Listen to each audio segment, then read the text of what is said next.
অসহায় টিভির সাংবাদিক আসাদুল, আজকে সখীপুর খেলার কি খবর? প্রিয় দর্শক, এই মুহূর্তে আমরা কথা বলবো যে সখীপুরের জাতীয় দলের টিমের যে ক্যাপ্টেন।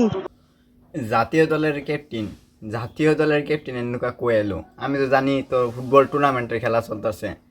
এতদিন পানির খবর দিছিলি, ওটাই ভালো আছিল। এই 10 কিলো রাস্তা আপাতত করার দরকার। আমাদের চলতে খুব কষ্ট লাগছে, গাড়ি ঘোড়া চলতে পারে না, অ্যাক্সিডেন্ট হয়ে যায়। আমাদের খুব প্রয়োজন বেশি এটা, আমরা দ্রুত করে দেবার চেষ্টা থাকবেন আর কি।